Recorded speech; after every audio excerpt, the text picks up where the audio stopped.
Hello everyone, it's Diet Potato, and we're here with some Hotline Miami 2 wrong number. It's 4:30 in the morning.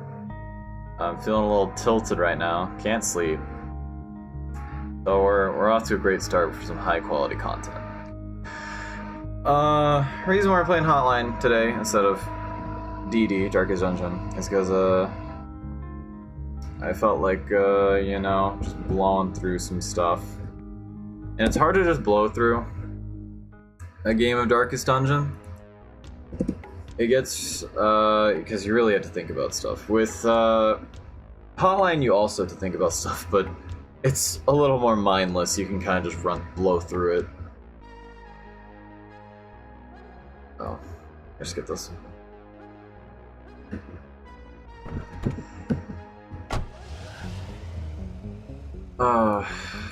So what's going on with you guys? I know what's going on with me. Not much.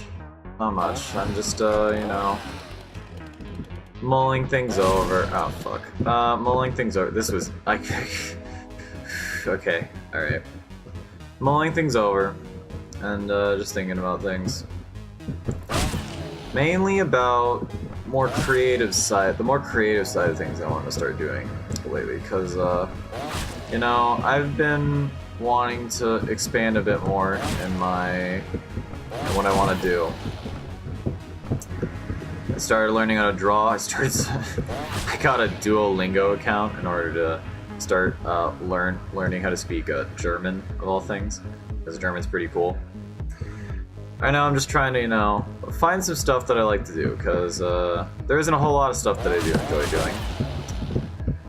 And what little I do enjoy is limited to a very select few video games and I feel like I could be doing other things that are more productive, or playing other games. Well, I don't know. Playing other games that could be more akin to something that might teach me something, or help me learn something, even though games don't really have to do that shit. Games don't really have to do that. I think it's fun when they do. However, I can't say that I still won't enjoy games that really don't serve any purpose other than to get better at a certain game, such as with Hotline. Really, the only point to play... Well, I shouldn't say the only point to playing Hotline is getting better at Hotline. The point to Hotline... You're not gonna come out of Hotline with any new useful skills outside of murdering swaths of people, maybe, in very interesting ways. Shit. Part of me wants to, play stuff like, I was talking about Bioshock Infinite earlier with some friends, and I almost actually legitimately said Bioshock Infinite. God, I fucking hate Bioshock Infinite. You know what? I'll go on a tangent about... Fuck. I'll go on a tangent about Bioshock Infinite. If any of you don't know, Bioshock and Bioshock Infinite are a series of... They're decently old at this point. They're probably like almost 10 years old. They're going on 10 years. They have to be at this point. They're a set of pretty cool... action, survival, horror, FPS games, kind of. They're weird. And there's 3 of them, I think, unless I'm somehow forgetting one. There's Bioshock, Bioshock 2, and then Bioshock Infinite. Oh shit. Yeah, Bioshock, Bioshock 2, and Bioshock Infinite. Bioshock, the first one, when it came out, was lauded as this huge, big game, and it was pretty popular when it came out. Well, actually, no, it wasn't that popular when it came out, I think. It was later on when people really found out about it. It was this interesting game predicated on, predicated about this city, this underwater, which is pretty cool from the get. Underwater city, actually, no. Underwater city, that's like, that's whatever. But it's this underwater city in like 1960. This is like entire world. It's just down there. It's filled with all this crazy shit. And you play as a guy who just ends up down there. Seemingly his plane crashes, and you go to a lighthouse, and inside the lighthouse is like there's like a submersible that goes down, that takes you down into the city. And from there, you just kind of make your way through and try to figure out what's going on, because the entire place is full of crazy people. Crazy, mutated, fucked up people. And, no. I could have done that cleaner. And, but the really interesting part about Bioshock, spoilers, I'll say that now, spoilers for Bioshock. If you somehow, A, don't know what Bioshock is, this is honestly probably stuff people already know. Oh. Shit.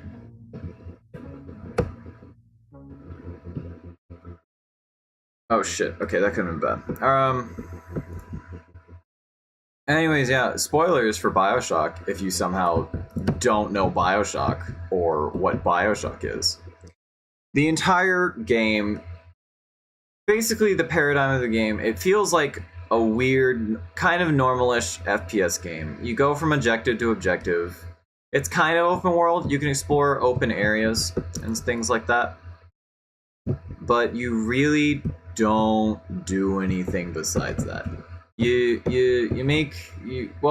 do. I should not talk down this game because I do love this game. But it's nothing, it doesn't feel like anything extremely new.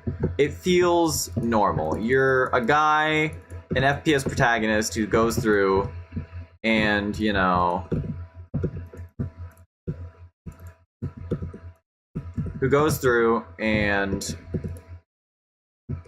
I didn't finish my sentence. Who goes through, completes objectives, and moves on to the next one.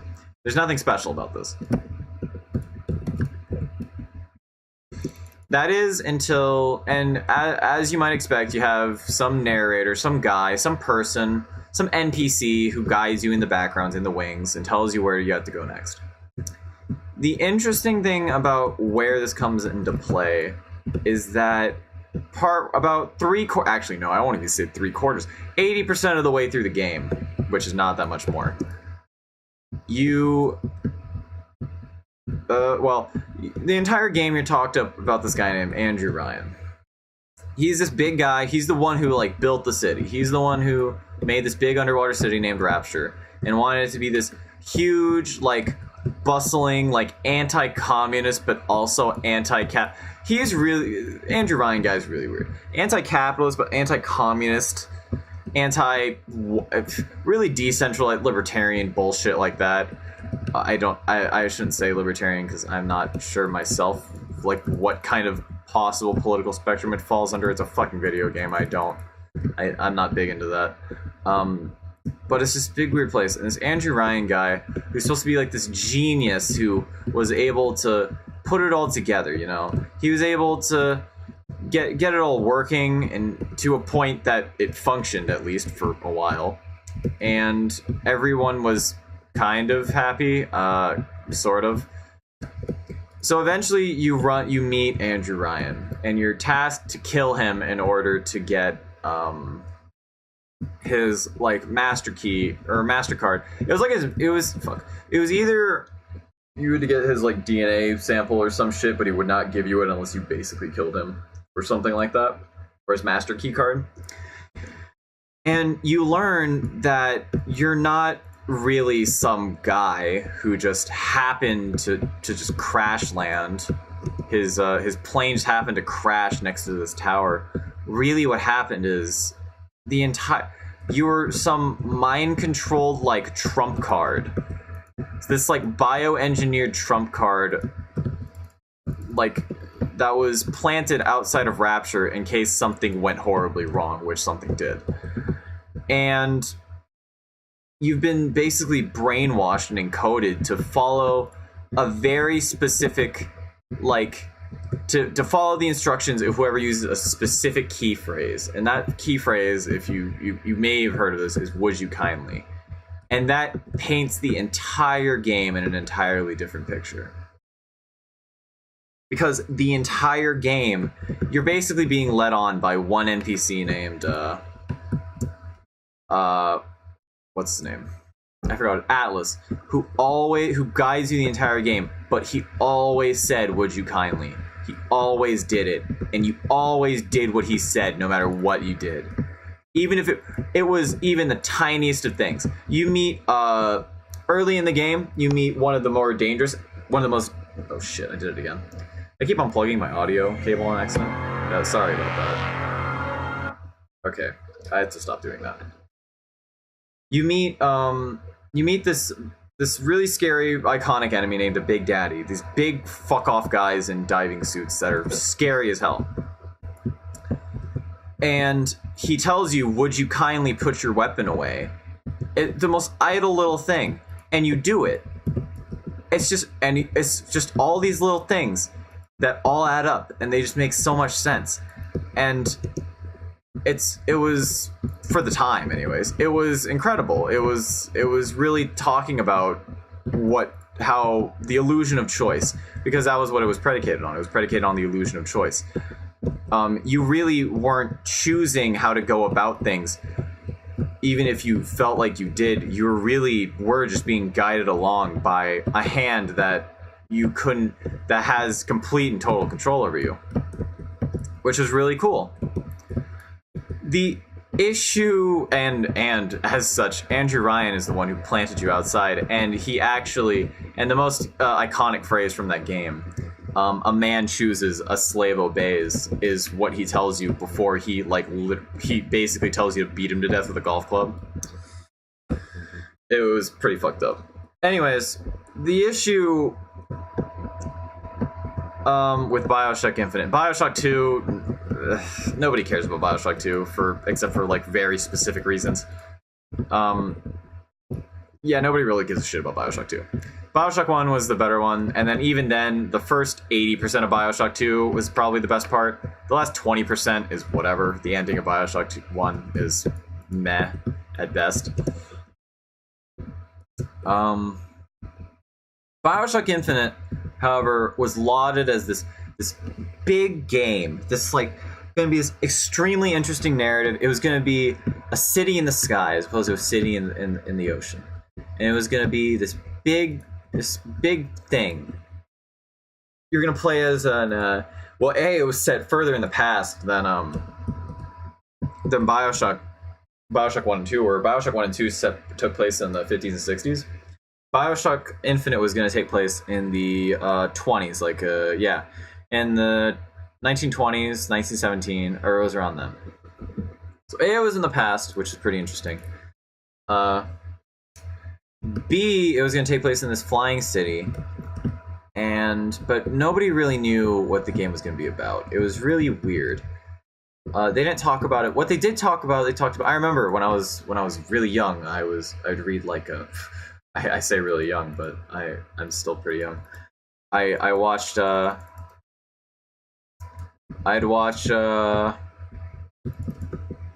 no, did I break this? I might have broken this.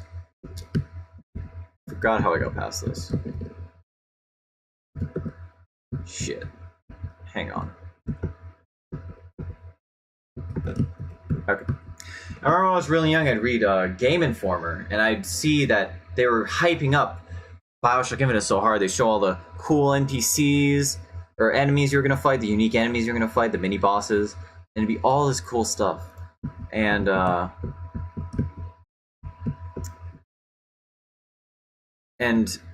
it seemed like it was gonna be this amazing game, and they were hyping it up for so long. Adam Levine, not the singer, another Adam Levine, was just was being talked about as this big guy who's gonna do all sorts of cool shit.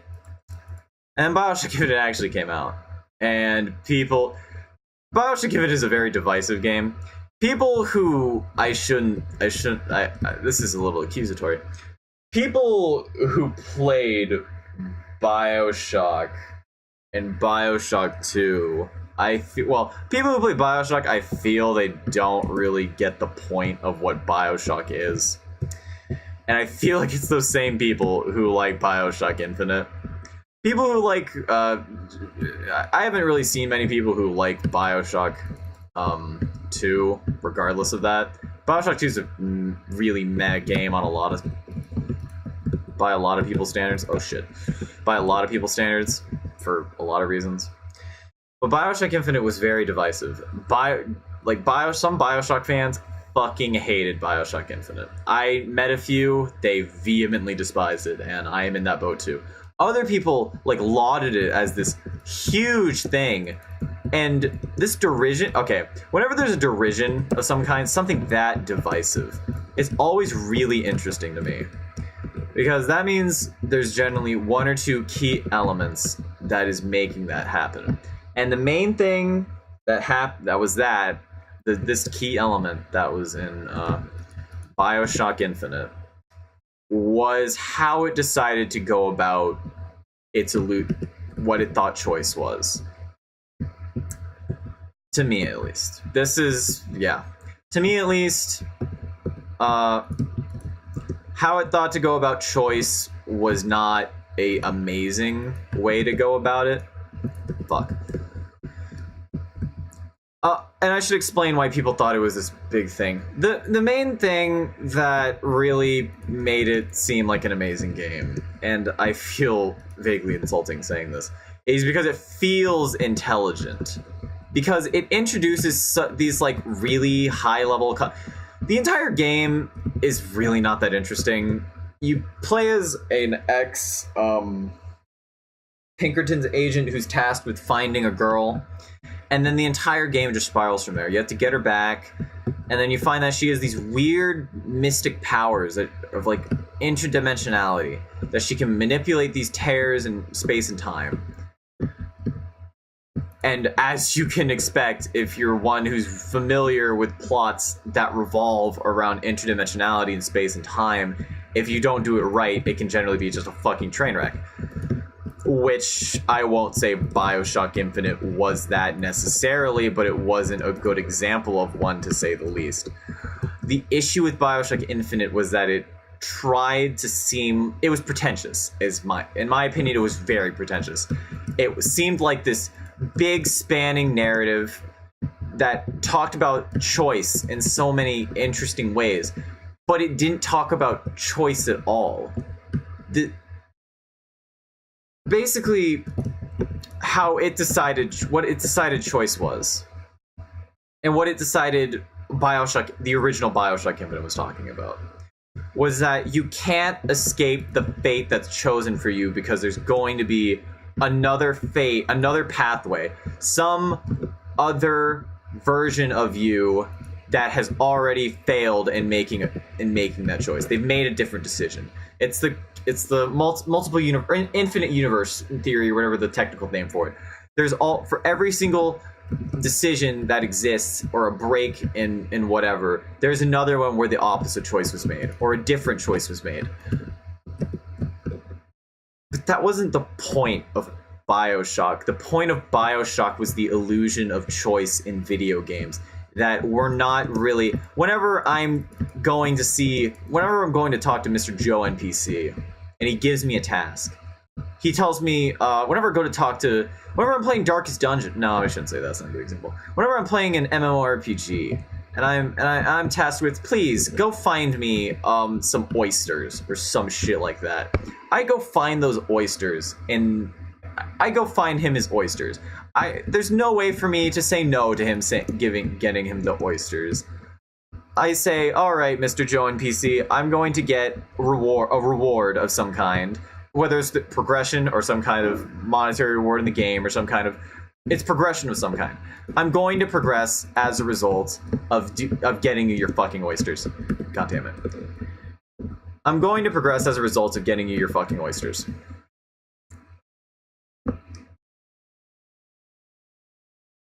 Bioshock was not...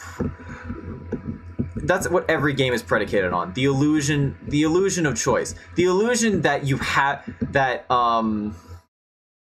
there is a decision in here that you can do something else. Shit. I'm kind of rambling a little bit, but I hope you can pick up on the vague, thought of what I'm talking about. Also, this level's fucking hard as hell. I should be throwing more things because this mask has lethal throws, but... God damn it, I need to kill that guy faster. Hang on, let me get past this.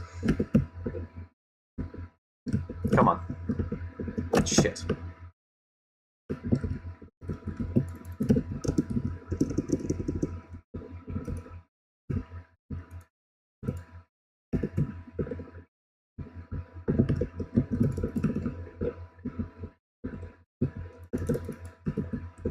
Alright, hang on. We'll have a mini gameplay talk about while I'm doing this. Hotline Miami is basically predicated on you murdering fuckloads of people. However, it's very brutal. If you get hit like once, you'll die. But that's the same with the enemies. However, there's a lot more than there are of you. Alright. I think I can get past this area. If I just... Oh, shit. God damn it.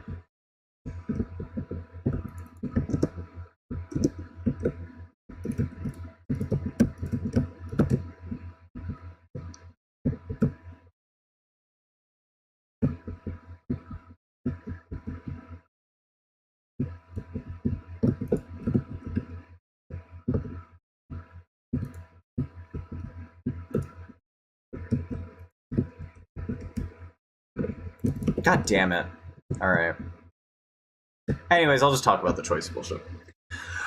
Bioshock was predicated on not talking about what exactly choice... Well, it was predicated on talking exactly about what choice was. But it wasn't predicated on telling you that there's another choice you can make, that there's some other greater like understand, like there's some other greater understanding of what choice is. It was telling you that there is no choice. The choice that's being presented to you does not exist. You don't have a choice in this. There's no choice here. The choice that you think is there, that's an illusion. That's a lie. That's just the game. That's just us. That's the lie. That's the lie we have to believe. We have to believe in order to be able to play games. That's the lie we let ourselves believe in order to play games. If we didn't believe in that lie, we'd be like, "Why the fuck are we doing this? Why don't we do literally anything else? This is a fucking waste of time." I don't understand why you put down shotguns every single time. Can I? Yeah, okay. I'm playing this like a bitch, honestly, but this level's honestly very hard, though. All these windows make it hellish. Alright.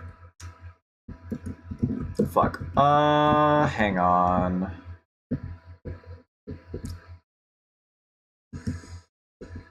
Yeah. I want to get to an interim. Yeah, I can do this. This is pretty easy.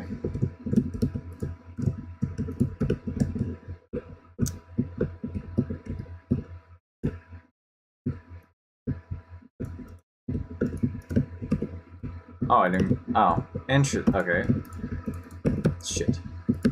I should have picked a lot chiller of a game for this, but I like Hotline. It's pretty fun. And I'm not horrible at it.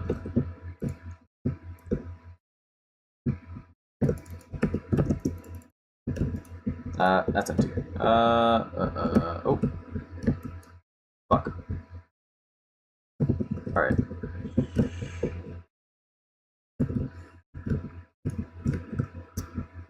They give you so many guns, I kind of feel bad for using all of them, because guns are a completely viable way to play Hotline, but it honestly feels a little boring. Because you can just sit in the back and just snipe people, and just kind of spray people. Should I chance this? That guy has a gun. Okay, that's fine. I won't kill him. So yeah. Bioshock didn't give a shit about talking about, oh, all this interdimensionality. All this choice that you have, there's an infinite number of places where this choice was already made. And even then, when it was talking about that, it didn't do that. I don't feel like it did that very well. This like weird interdimensionality, infinite choices bullshit, infinite possibilities.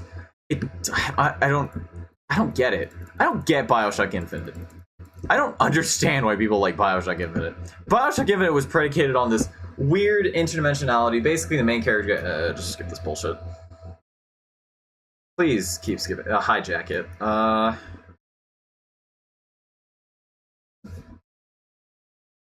Bioshock Infinite was just predicated on this weird interdimensionality bullshit, mainly because it had Elizabeth, who is the, I won't call her the weakest character of all time, but I will say that she is not one of the stronger characters I've seen in my lifetime. I will say that her powers are weird, and I don't get it. I don't get why, more spoilers, I don't get why she had her fucking pinky cut off by a weird rift in space and time closing, and now she suddenly is able to manipulate that bullshit. I don't understand. I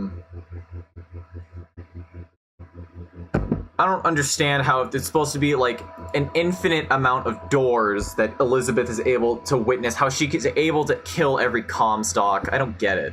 I don't get it. I don't get why they decided to do that. Why did they do this? Bioshock wasn't concerned about all this multi-dimensional bullshit. It was concerned with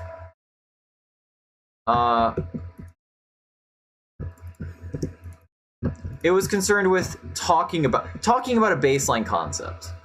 And that's what I feel like, that's where I feel like the divide is. I feel like whenever a game company or a studio or anybody, whenever anybody has an idea and the idea does well, there's always a demand for more of that idea. But people don't want just that idea, right? They want more than that. They want something else. They want something new to think about, something new to wrap their mind around. Anything. However, if the baseline concept of what you're talking about is strong enough, you can just talk about that again. I don't understand why they didn't do that. You know what would have been cool? If they had made it just another fucking Bioshock that didn't have the ending to Bioshock. If it didn't have all the fucking Frank Fontaine bullshit, that was honestly kind of boring. That final boss fight, remember how I said the last 80% of Bioshock was like the good part, or most of the 80%. The last 20% of Bioshock almost fucking doesn't matter.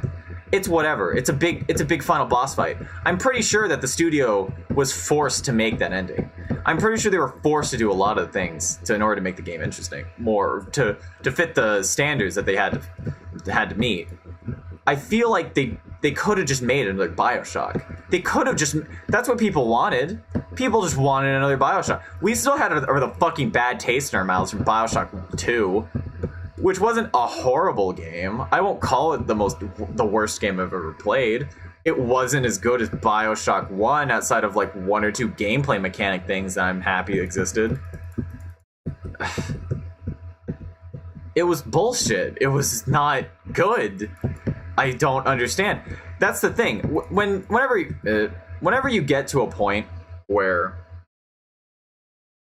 you have a baseline concept and you need to build on that concept, I feel like people think making it more complex automatically just makes it better, or more interesting, or just more complex. Adding complexity adds complexity, which makes you think about it more. That's bullshit. That is that's not. I won't say it's complete bullshit, because adding complexity to things does indeed make them more complex, but it has to be interesting complexity. If you want people to give a shit, if you want people to actually learn something from the gaming experience or any experience you're putting in front of them, you have to make a complexity that you're showing them actually interesting or actually engaging. What was engaging about the choice whether to throw the baseball at the couple at the interracial couple that was on the stage, or at the guy, or at the announcer? What was interesting about that? What was that telling me, game? What are you telling me, game? Are you telling me that this game is in a time period where fucked up racist shit happens? Because I figured that this is 1917. This game's set in fucking 1917. I figured that. I understand that. I understand racism existed, game. What you're trying to tell me, what I feel like they were trying to tell me at this point was that, these people in this city are kind of fucked up because they're racists. You don't need to give me this weird, like, I almost want to say handholdy way of telling me people were racist in 1917. You don't need to tell me that, game. I understand people were racist in 1917. I feel like what the game was trying to tell me was that these people are bad. You are good. So here, have this choice between either... also the choice to just make your character seem like an asshole or not, I don't know. That choice was so bizarre. I don't understand it. What was the where is the decision? What is the choice? Okay. I will say that if we're going off of what Bioshock was meant to say, what original Bioshock was meant to say about choice is that there is no choice. The choice doesn't actually exist. It's just an illusion. It's just the illusion of choice.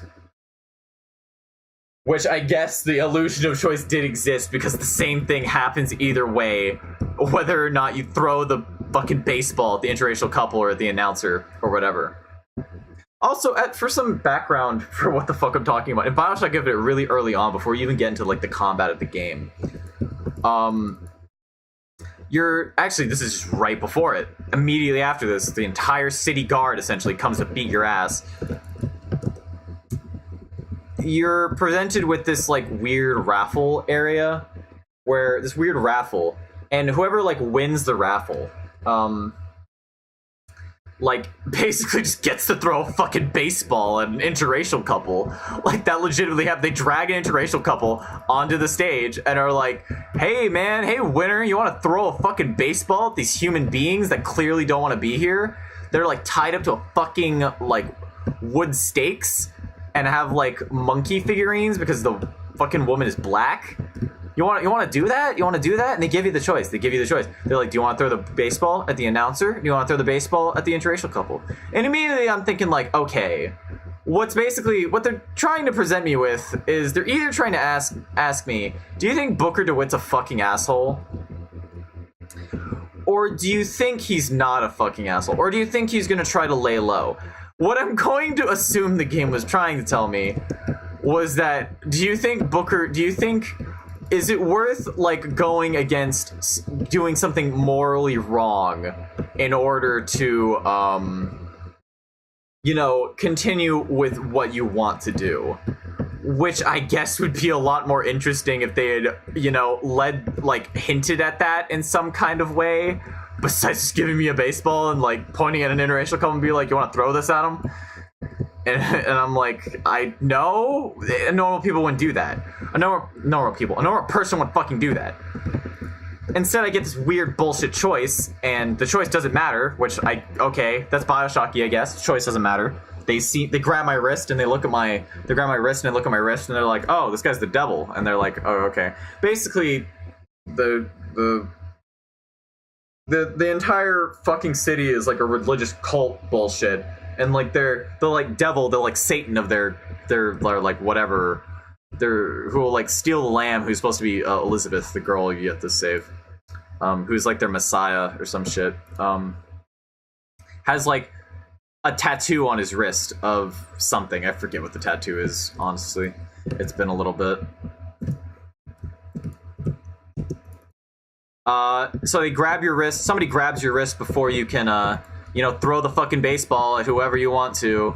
And they're like, oh, it's the devil. And you're like, oh, no. Okay. Cool game. If you're going to give me... Also, they led this up with you meeting the Lutece twins. Lutece twins, TLDR and the Lutece twins, they're essentially like interdimensional time travelers that exist. They're like... No, they're interdimensional beings, actually. They're actually interdimensional beings, I'm pretty sure. They don't fucking matter. What the fuck? They do matter, but they're whatever. They're cool. I'll give the Lutece twins the fact that the idea behind them is very interesting. I like the idea of like interdimensional scientists from like different timelines who are so fucking smart they were able to meet each other. That's pretty cool, I guess. but it's predicated before it's leading up. It's like, oh, you probably don't take ball number 22, whatever ball number it was, because the raffle was done with like with the numbers being written on the baseballs, and you got the winning baseball. Oh boy, great, cool.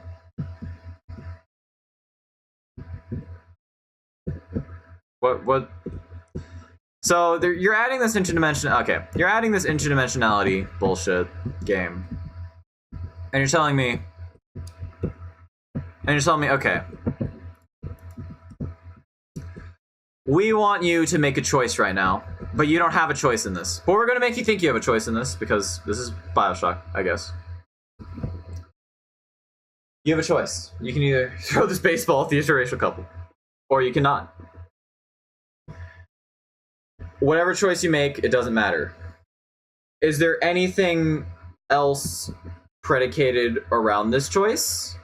Is there some kind of higher power besides fate making this choice? Because the point in Bioshock was that if we're not, we're always the point of Bioshock was not that we're a slave to fate. The point of Bioshock is that we're a slave to something. There's no choice. Our choices are always predicated on the actions of others above us. It's not some weird metaphysical concept. It's the concept that the people around us are the ones who shape our choices. And that the random chance, the choice that seems to exist around us doesn't exist. That there's a reasoning behind all the choices around us. There's not a reason behind the fucking choice in Bioshock Infinite. The reason behind the choice is I'm pretty sure was that they wanted to show us, oh, there were racists in 1917, and you don't have to feel bad about murdering all of them because they're a religious cult that is racist. Cool game. Great. Awesome. I could also go into how I feel like the racism in that game is just like mishandled all around. I'm not going to be one of those people that's like, oh, racism sucks, you should never just include it in anything. But I will say the racism in that game was honestly kind of funny to a certain extent, mainly because of how out of place it was with everything else. You go into a museum that talked about the Boxer Rebellion, I think it was the Boxer Rebellion, and they literally have picked like cardboard cutouts of like China, of like a stereotypical Chinaman, and like, I'm gonna skip this level because I honestly hate it. Of like a stereotypical Chinaman with like slanted yellow eyes, like a narrator in like a museum, and is like, and their slanted yellow eyes and their yellow skin, or no, their slanted eyes and their yellow skin as they came at you, and they were wearing like traditional like Chinese garb and shit like that. It was honestly hilarious. But yeah, I don't feel like adding racism in that game really. What does that have to do with choice?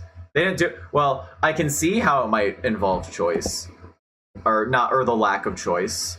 It could have talked about how would have been interesting if they had decided to do something more with the racism in that game. If they'd have introduced more characters in general to that game instead of just being Booker and Elizabeth for like basically the entire game. Literally the entire game, actually. Was that maybe they could have talked about how, being born with the color of skin that you have is not a choice. That's not a choice we get to have.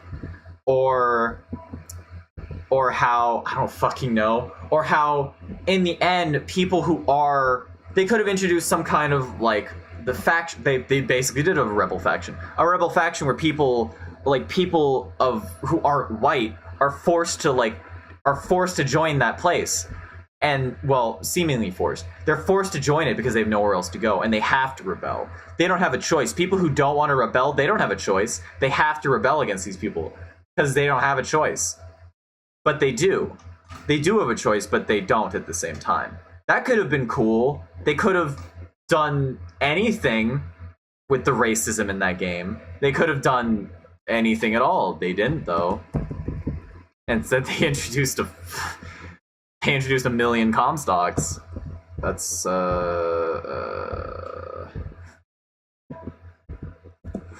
hang on. Yeah. I don't know, man. Bioshock Infinite. There's also just a lot of other stuff about Bioshock Infinite that people don't really like. Original Bioshock, you could have like fuckloads of weapons. You couldn't have fuckloads of weapons. You can only carry 2 weapons at a time in Bioshock Infinite. And you could also only... Oh shit. This is actually kind of spooky. You also could only... you couldn't upgrade... Basically, the entire gameplay curve was just a lot more FPS-y than the original Bioshock, which... Original Bioshock was a lot more horror-focused and survivalist-focused. You had to, like, hoard supplies in order to have enough to fucking last.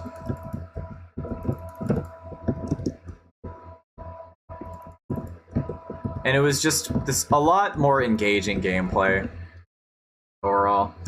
I found it funny because there is a point in the game.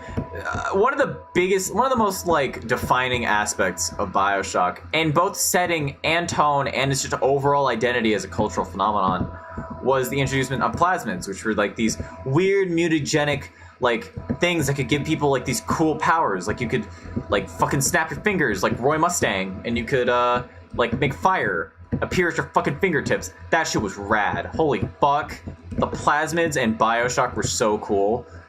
Mainly because there were just so many of them, and it feels like they really like put a lot of time into figuring out how they might interact and things like that.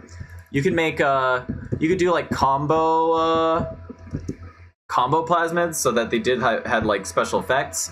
There were so many cool ones. And it was just so streamlined in Bioshock Infinite, and it was so boring. Also, they literally just they had to come up with a reasoning for why the like Bioshock Infinite version plasmids existed. So they just stole they basically just took the reasoning from Bioshock and pasted it in.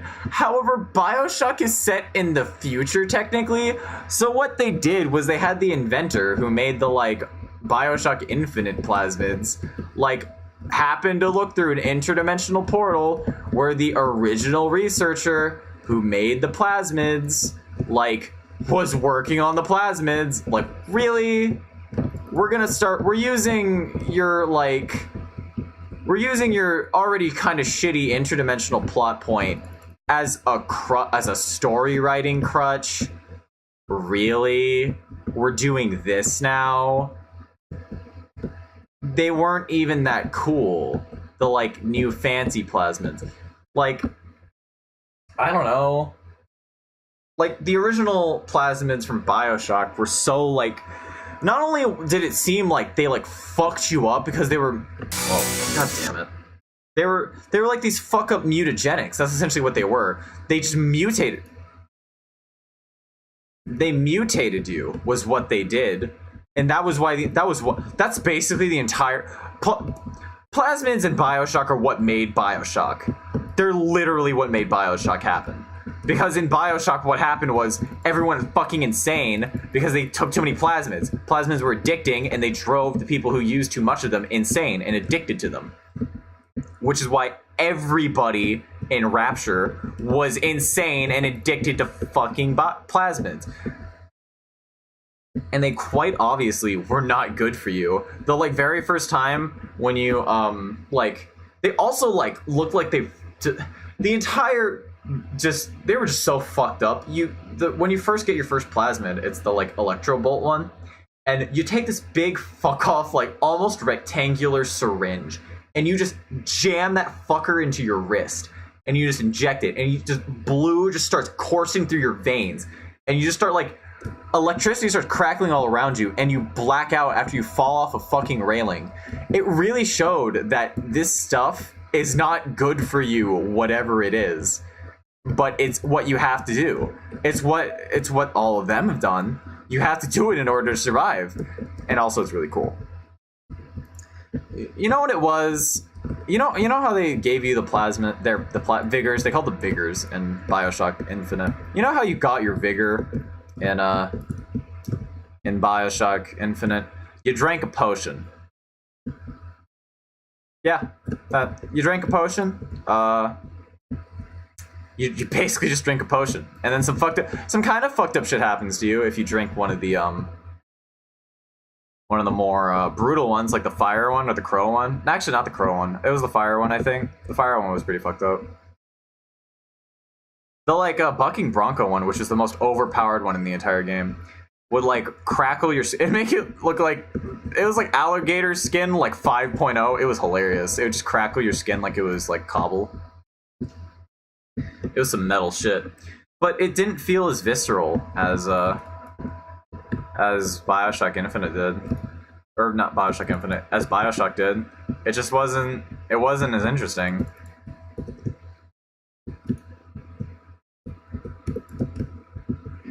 They were just a lot of elements of Bioshock just Infinite were just felt a lot cheaper, which is a shame because it was a very visually striking game.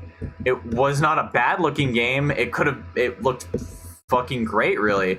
The opening scene, I had a friend who loved Bioshock Infinite. I'm not gonna trash talk my friend because he's entitled to his opinions, but he apparently broke down into tears when he watched the opening cinematic. I won't say broke down in tears. He cried when he saw the opening cinematic, which is where you go into a lighthouse and you get into this rocket thing that shoots you up into the sky, and you get to see the entire city of Columbia. Yeah, it's called Columbia.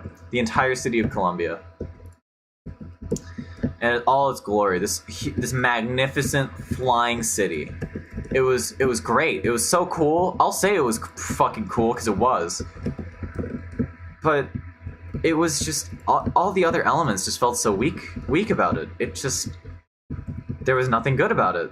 Well, I won't say there was nothing good about it, but there could have been a lot more to it. I don't know. Anyways, I'm gonna take a little break because I need to break the recording, and I need to get some water. So we'll be back very shortly. Anyways, for you guys.